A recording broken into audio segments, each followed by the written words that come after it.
Akhirnya tuh gue pas foto-foto, gue mau motoin dia, itu nongol kepalanya di samping rumah itu lagi begini. Gue kaget, astagfirullahaladzim, apaan itu? Gue deketin, cuman dia berbalik begini lagi. Gue mau motoin teman gue lagi, nongol lagi begini. Nah jadi terus teman gue udah jam 4-an itu udah nggak jelas dah.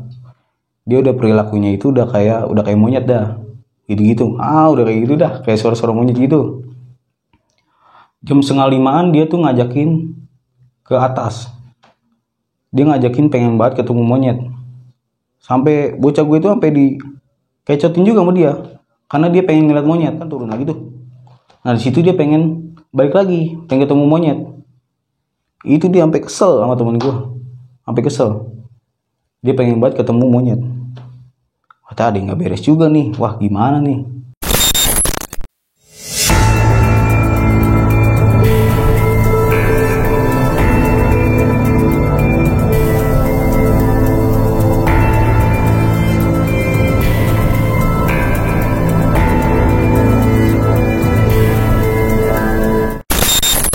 Assalamualaikum warahmatullahi wabarakatuh. Kembali lagi sama gue Syairah. Sebelumnya gue mau ngucapin terima kasih buat kalian yang udah ngeklik video ini. Nah, buat kalian yang punya pengalaman horor atau mau jadi narasumber langsung, kalian bisa DM ke Instagram Dimensi Mistik atau bisa melalui email yang ada di deskripsi. Di video kali ini, gue lagi ada di studionya Sandiakala. Nah, di samping gue udah ada narasumbernya nih. Langsung aja kita sapa. Bang Aji, gimana Bang kabarnya? Alhamdulillah baik. Oke, Bang Aji boleh dikasih tahu nih, isi dari channel Sandiakala tuh tentang apa aja? Kita tuh tentang pendakian sama tentang kehidupan. Oke, jangan lupa mampir tuh. Di like, di komen, di subscribe, terus nanti linknya gue taruh di deskripsi. Nah, kalau boleh tahu, Bang Aji mau cerita pengalaman tentang di mana nih? Tentang di tempat camp di kaki Gunung Salak. Oke, ditahan dulu nih Bang ceritanya. Lagi-lagi gue mau ngingetin kalian, terus dukung channel kami dengan cara subscribe, like, komen, dan share ke semua sosial media yang kalian punya. Jangan lupa juga diklik tanda loncengnya agar kalian dapat notifikasi setiap Dimensi Mistik upload video terbaru. Gak usah berlama-lama lagi, langsung aja kita petik ceritanya.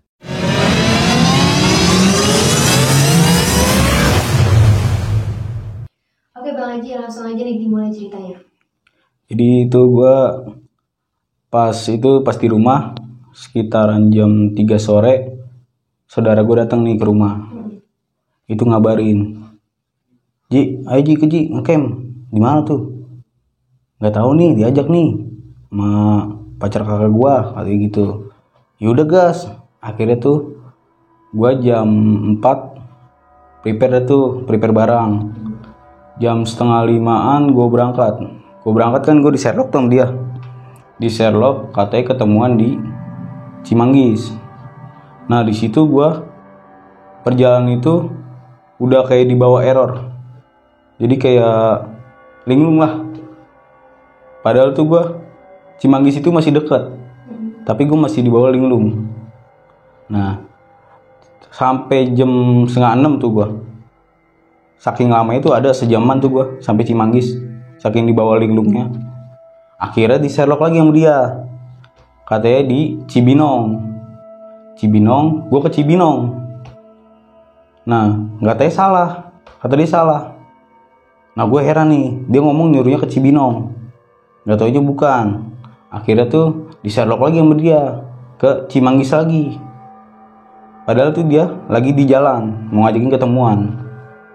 Nah akhirnya tuh yang itu dia juga error juga, nggak tahu kenapa. Jelang udah maghrib itu gue kayak dibawa muter itu di jalanan sampai jam 8 malam. Bisa sehari gitu. Padahal tuh gue posisi diajakin itu jam 9 itu gue udah mau naik, cuman gue masih dibawa puter. Akhirnya tuh udah jam 8 lewatan, gue akhirnya ketemu udah tuh sama dia. Akhirnya tuh jalan bareng, sampai cekcok juga. Jadi tuh gue kan diajak tuh sama dia, cuman gue ditinggal. tinggalin, gak tau kenapa tuh, mungkin dia kesel. Akhirnya tuh adu mulut, akhirnya tuh ketemuan lagi ke tempat dia tuh mau ke arah camp. Akhirnya tuh ngobrol, sambil ngopi dia tuh ngerokok. Akhirnya lanjut lagi perjalanan. Nah itu kanan kiri ya kebun lah, banyak itu, entah ada kayak gelantungan, entah itu kunti, entah itu sosok-sosok ya siluman-siluman dah, kayak ya adalah yang gak bisa disebutin dah. Bang Haji ngeliat jelas gitu? Ngeliat jelas. Posisi itu jam 10-an. Itu udah di daerah Sukabumi. Nah akhirnya tuh udah di tempat mau di parkiran tuh. Parkiran itu ada di atas. Nah ada salah satu yang mau ngawal, mau naik ke atas. Nah itu yang ngawal itu selalu ngeliatin ke gua. Gua heran nih, dia ngapa nih ngeliatin sampai begini banget. Akhirnya tuh jelang berapa lama tuh, udah mau jam 11 lewat, kira doa ada tuh persiapan buat naik ke atas. Nah di situ itu yang orang ya mungkin disebut ya orang bisa juga lah, dia selalu dempetin gua di saat perjalanan. Di saat perjalanan itu dia selalu nepok gua, gua nggak tahu kenapa. Gue tanya, kenapa pak? Nggak apa-apa, udah jalan sok silakan. Tadi gitu. Akhirnya tuh gue udah nyalain perjalanan, gue ngeliat tuh ke kiri ke kanan tuh, dia nanya ke gue, punya apa kamu? Gituin, kamu udah jagain. Wah saya nggak punya apa-apa, saya gituin. Akhirnya tuh dia nanya lagi, jangan bohong kamu, seriusan saya nggak punya apa-apa, saya juga manusia biasa, saya gituin. Akhirnya tuh jalan lagi tuh, dia masih ngeliatin gua aja, terus dia masih ngeliatin sampai nepok-nepok. Itu gua ngeliat ya sosok entah itu kunti lagi gantungan, lagi duduk di samping gua. Akhirnya tuh jelang berapa lama udah sampai tuh jam 12-an di tempat camp. Cuman gua misah dari teman-teman gue cuma berempat di situ. Tenda itu gue cuma berempat, jadi gue doang yang gak tidur, yang lain mah pada di ujung. Jadi gue menyendiri tuh berempat. Tenda gue kapasitas 3 lah, gue berempat tuh. Cuman gue gak tidur, gue doang tuh yang gak tidur. Akhirnya gue keluar, gue kayak ngeliat ada yang loncat-loncat di bawahnya kan tuh ada curug. Gue ngeliat kayak ada yang loncat-loncat. Akhirnya gue tegasin, lama-lama iseng juga, gue bangunin teman gue, kagak bangun, gue tutup. Tetep aja kayak ada yang lewat kan, itu gue pasangin lampu tuh di tenda gue, tetep kayak ada yang lewat, cepet banget, kayak ada yang lompat-lompat. Terus juga di tenda kayak ada yang nyolek-nyolek. Akhirnya tuh gue buka tuh tenda, gue penasaran, gue ke ujung. Cuman dia larinya ada suatu rumah, itu rumah gubuk. Itu gue liatin, dia larinya ke sini, cuma gue nggak berani masuk karena dijegat pakai bambu kuning. Itu gue mau ngelewatin, cuman gue rada iseng, gue sendiri di curug, gue ngelewatin airnya. Akhirnya gue balik lagi tuh ke atas. Sekitaran udah jam 2-an, teman gue pengen ngencing. Nah di situ teman gue ngata-ngatain gue, lu ngapain ke bawah kayak monyet tuh, mereka kata-kataan tuh, wah monyet gitu. Akhirnya gue katain juga tuh, lu awas lu, ntar lu yang ketempelan siluman monyet, gue gituin. Akhirnya tuh udah habis kencing, tuh teman gue ngajakin foto-foto di curug, ada di bawah dekat rumah yang gubuk itu. Tempat pocong tadi? Bukan pocong, tempat yang ketemu makhluk kayak kera gitu. Akhirnya tuh gue pas foto-foto, gue mau motoin dia, itu nongol kepalanya di samping rumah itu, lagi begini. Gue kaget, astagfirullahaladzim, apaan itu? Gue deketin, cuman dia berbalik begini lagi. Gue mau motoin teman gue lagi, nongol lagi begini. Jadi dia tuh kayak ngeledek. Nah terus teman gue udah jam 4-an itu udah nggak jelas dah. dia udah perilakunya itu udah kayak monyet dah, gitu udah kayak gitu dah, kayak suara-suara monyet gitu. Jam 4:30 dia tuh ngajakin ke atas, dia ngajakin pengen banget ketemu monyet, sampai bocah gue itu sampai di kecotin juga sama dia karena dia pengen ngeliat monyet. Saking dia keselnya kali itu, gue tahan juga ya kan, soalnya masih pagi, nggak mungkin jam segitu ada monyet. Akhirnya tuh udah jelang jam 5:30, gue ajakin naik ke atas. Nggak ada satupun ada monyet, nggak ada. Akhirnya jam 6-an nongol dah tuh salah satu monyet. Itu dia senangnya bukan main ketemu itu monyet. Itu kayak ada gimana ya, kayak ada komunikasi lah sama itu monyet. Nah setelah habis ketemu itu monyet, itu dia nggak mau pulang, maunya di situ aja. Maunya itu ketemu, ibaratnya apa ya, mau berteman sama itu monyet, mau bersama terus. Gue ajak turun nggak mau, maunya di atas. Itu ada salah satu curug juga di atas air terjunnya, cuman dia nggak mau turun. Tetap gue paksain karena udah jam 7:30 tuh gue ajakin turun, dia tetap nggak mau. Akhirnya gue paksa, mungkin dia kesel, akhirnya dia mau juga. Akhirnya dia turun, dia tetap tuh di jalan, perilaku ya masih saya sama kayak monyet. Pas ketemu monyet tuh perilakunya mirip banget. Dia juga gimana ya, di batu juga lompat. Di batu, seharusnya batu itu licin, dia lompat. Seharusnya itu kan batu kan licin nih kalau diinjek, walaupun dia udah nyebur air ya kan, itu seharusnya licin. Ini dia enggak, dia begini. Nah disitulah akhirnya tuh dia udah nggak beres. Kuncen yang itu ibaratnya kita sebutlah orang-orang bisa kayak gitu, dia ngeliatin ke dia aja, dia udah nggak fokus ke gua, dia ngeliatin ke orang yang itu. Cuman tuh Kuncen ngeliatin terus sampai perjalanan mau turun ke tempat parkiran, tetap dia ngeliatin terus. Ini bocah udah gue liatin nih, bocah kayaknya ada yang aneh nih. Akhirnya tuh udah nyampe parkiran. Di perjalanan itu pas mau turun tuh udah naik motor tuh dari parkiran kan, turun lagi tuh. Nah di situ dia pengen balik lagi, pengen ketemu monyet. Itu dia sampai kesel sama temen gue, sampai kesel. Dia pengen banget ketemu monyet. Wah tadi nggak beres juga nih, wah gimana nih. Cuman tuh yang orang bisa itu, di saat ketemu lagi tuh, itu cuma bisa ketawa dong dia, ditawain. Mungkin entah itu dia dari teman gue ada yang salah, dari tata cara omongnya, bicaranya mungkin adabnya kurang. Ya mungkin dia diem aja gitu biar nanggung resikonya. Akhirnya tuh pulang, itu gue sempet pulang itu jam 11:30. 11:30 itu gue di perjalanan, gue dibawa linglung lagi, gue dibawa muter itu. Itu seharusnya itu ya cuma 3 jam udah nyampe rumah. Cuman ini sampai maghrib gue dibawa puter aja terus. Ini gue kata nih ada apa nih, jalan gak ketemu.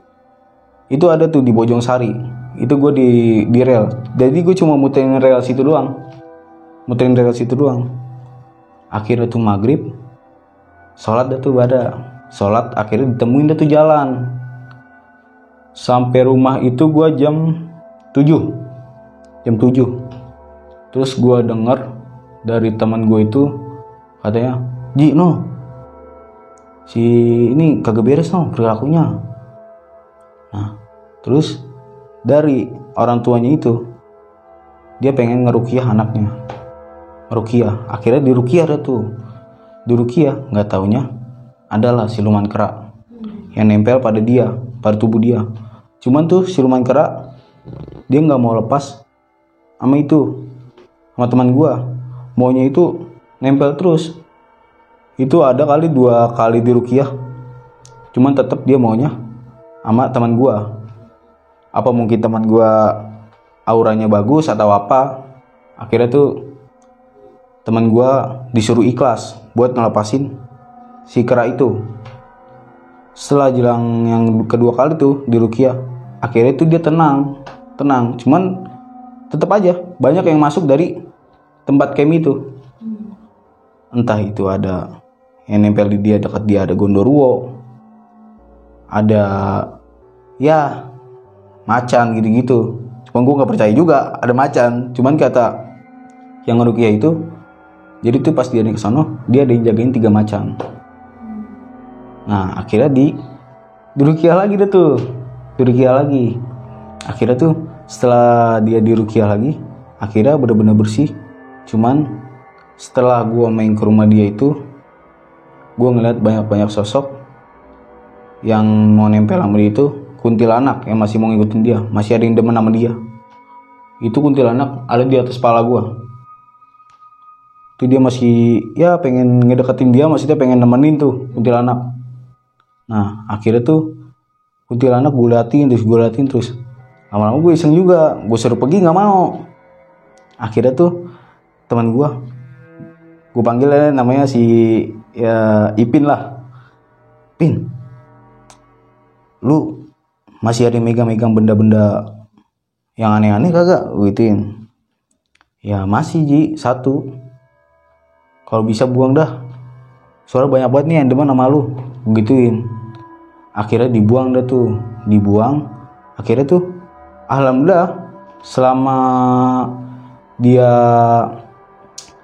maksudnya sehariannya lah udah kayak biasa aja gitu. Jadi badan dia nggak berat, dia nggak sakit-sakitan. Nggak taunya penyebabnya itu dari yang dia itu di alam itu dia nggak menjaga adabnya. Jadi dia sopan santunnya nggak dijaga, padahal itu alam. Dah itu aja sih. Dari perilaku teman Bang Haji nih yang berperilaku seperti monyet di atas tadi, itu gimana tuh respon teman-teman yang lain? Ya perilaku dari teman-teman gue sih ya kesel. Malah sempat teman gue itu banyak yang ngomong, udah tinggal aja, ngapain sih bocah begini. Karena gue kasih tau juga, kita berangkat bareng-bareng, pulang harus bareng-bareng. Cuman teman gue itu tetap kekeh gak mau turun. Teman gue itu, teman yang lain itu udah pada kesel, udah tinggal. Emang ditarik dia nggak mau, akhirnya tuh dibujuk-bujuk deh tuh, emang teman gue juga pada kesel, dibujuk pelan-pelan. Akhirnya tuh dia mau juga, cuman dalam keadaan kesel. Nah kita balik lagi nih dari awal yang gue ditanya tuh sama sosok yang orang bisa itu. Gue tanya, kamu ada yang jagain apa? Nah sebenarnya itu gue buat jaga-jaga juga. Gue ke situ bawalah salah satu buat jaga-jaga, maksudnya buat pegangan gue. Takutnya nggak ada, maksudnya apa ya, nggak ada hal-hal yang diinginkan lah. Maksudnya gue buat jagain teman-teman gue juga. Di situ gue adalah suatu barang gue yang dikasih sama kakek-kakek juga, itu di Gunung Salak juga. Nah di situ gue jagain itu, makanya yang dari sikap yang orang yang bisa itu, yang ngedampingin gue sampai atas itu sih kalau dalam pikiran gue itu dia tahu gue bawa begini-ginian. Mungkin dari aura yang pegangan yang itu yang gue bawa, mungkin dia tertarik atau apa, makanya dia selalu dempetin gue. Dan itu posisi yang pegangan gue bawa itu posisi gue taruh kantong belakang. Itu gue taruh kantong belakang, dia selalu nepak sini gue. Dia tuh semenjak itu setiap di tempat camp itu juga selalu merhatiin gue. Itu gue juga ngeliatin dia. Dia ada tuh tempat lagi, dia di ujung. Nah cuman dia nggak tahu kenapa itu dia selalu deketin tenda gue. Apa mungkin ya bukan ini ya, Apa mungkin gue karena gue bawa ini salah, atau apa teman gue juga yang ketempelan siluman kera itu gimana sih maksudnya ya, itu yang itu juga kesal juga tuh yang orang bisa itu. Mungkin kalau kata orang bisa itu ini kali, biarin lu rasain karena teman lu ada yang bawa begini-gini.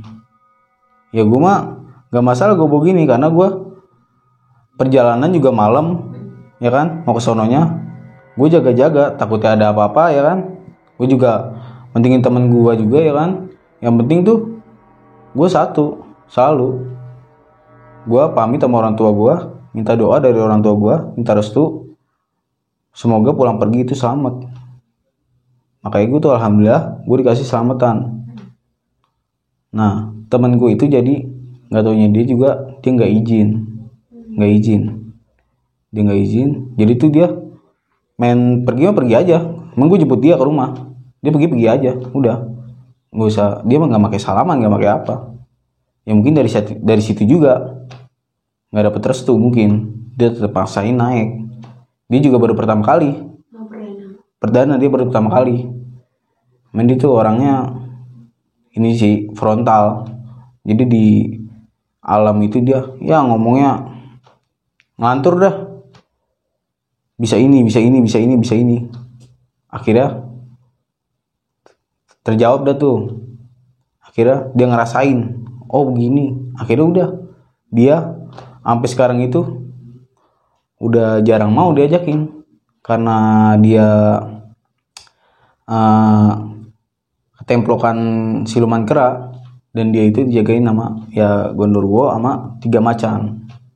Nah di situ tuh dia itu sampai sekarang gue ajakin juga selalu jawabannya mikir-mikir dulu dah Ji, ngeri gue nggak sih gitu. Kayak gue selalu bilang udah santai aja sih, yang penting malu doa restu sama orang tua, aman insya Allah pulang balik, gituin. Teman gue sih yang kalau gue ngajak dia, teman gue sih bilang udah nggak usah ajak dia, bocah aneh-aneh ngapain sih gitu. Padahal mah gue pengennya ya bareng-bareng gitu, tafakur alam bareng-bareng. Itu aja sih gue. Mungkin Bang Haji punya pesan-pesan tersendiri nih buat para pendaki. Ya intinya sih salah satu ya, intinya itu pamit, doa restu orang tua, cium tangan, terus ya sholat jangan pernah tinggalin. Pesan itu jangan pernah lu ngambil sesuatu di alam yang apa sih namanya, yang lu pengen ngambil, yang misalkan lu nemu di suatu di alam, lu jangan pernah ambil, karena lu di situ cuma tamu, lu hanya ingin menghilangkan stres atau apa, lu pengen refreshing di sana, jadi lu ya enjoy aja gitu. Pokoknya itu lu adab, terutama tuh dijaga sopan santun. Makasih nih Bang Haji udah nyempetin waktunya buat cerita di Dimensi Mistik. Nah sebelum gue akhiri videonya, gue mau ngingetin lagi ke kalian jangan lupa mampir ke channelnya Sandiakala. Nanti linknya gue taruh di deskripsi. Nah terus dukung channel kami dengan cara subscribe, like, komen, dan share. Terima kasih sudah menonton video ini. Sampai bertemu di video-video selanjutnya. Gue Syaira, Dimensi Mistik, pamit undur diri.